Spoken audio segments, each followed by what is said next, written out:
It not only gives our fellow public servants proper identification, but also grants them more acceptable and equitable compensation, the kind that they deserve.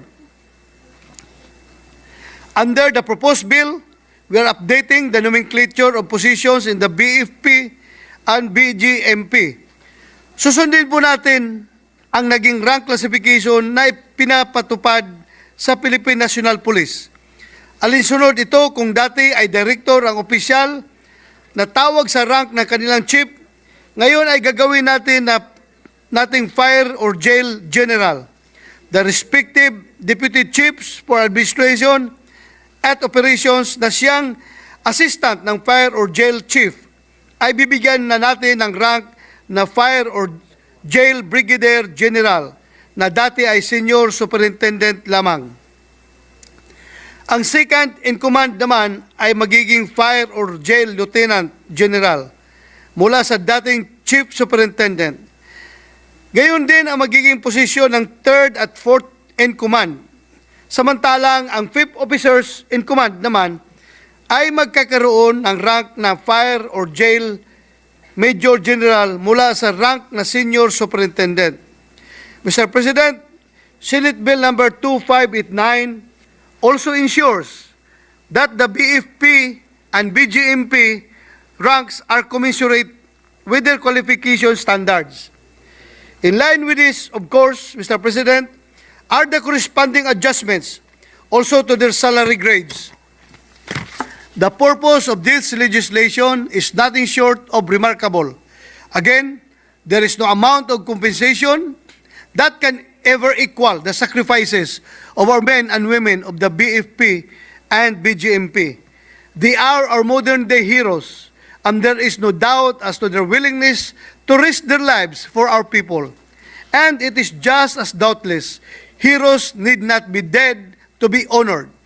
Mr. President, I cannot thank you enough for taking time to participate and contribute to this noble undertaking.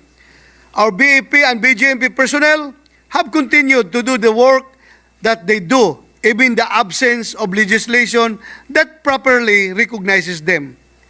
Even in the absence of the recognition that is due them, they have acted to the best of their ability. Each one of them, be it responding to every burning emergency or facilitating the desire of any PDL to turn over a new leaf. They dedicate their whole lives to these endeavors, and again, even in the absence of proper recognition, or at least even when the very law that serves to recognize them is already as old as Facebook. The flames in the hearts of our BFP personnel are eternal, and their passion for service keeps on burning. Let this legislation add more fuel to their fire. At the same time, it is simply impossible to build a jail large enough to restrict and confine the hard work and dedication of the Bjmp. Let us continue to liberate them from unnecessary burdens. I pray that this legislative measure holds the key. Mr. President, with your leadership and the support of our colleagues, I know we cannot simply shrug our shoulders and postpone this for yet another Congress. Tolstoy was right, indeed. If we neglect a spark, it might burn a whole house. But if the spark is the spark of nobility and goodness, which burns in the heart of everyone in the BFP and the Bjmp, then may this piece of legislation serve to fan those flames, not extinguish them. To the noble men and women of the BFP and Bjmp, thank you for your service. You are not forgotten. I believe I speak for the Senate when I say we are paying attention, and we shall act and work accordingly. Thank you, Mr. President. 6. Under Committee Report number 212, providing for the rank classification and organization of key positions in the Bureau of Fire Protection and Bureau of Jail Management and Penology, we commend the good sponsor, Senator Bato de la Rosa, for prioritizing this measure. As the principal author and co-sponsor of Republic Act 11589 or the BFP Modernization Law, I support this bill that would professionalize the BFP. Mr. President, we need to address the inequality in the rank classification and show our fire and jail officers what we appreciate their devotion to their duty and their sacrifice, dedication, and service to the country.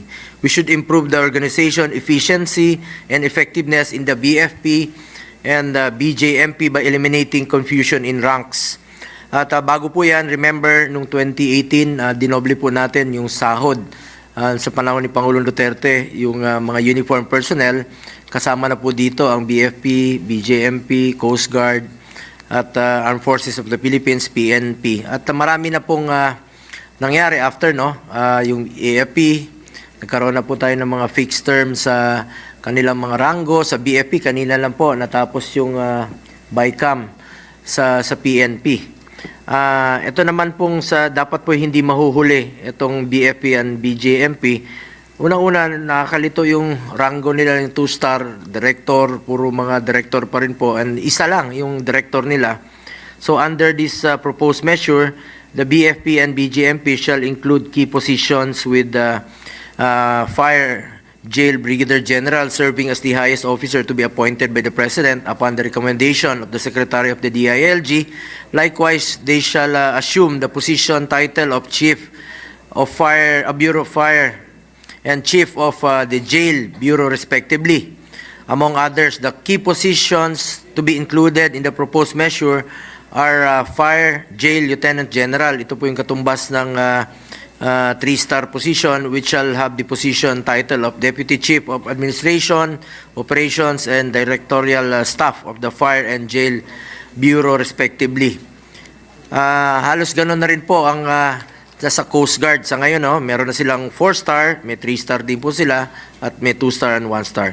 The proposed measure likewise seeks to professionalize and upgrade the qualification standards used to designate specific uniform personnel of the BFP and BJMP.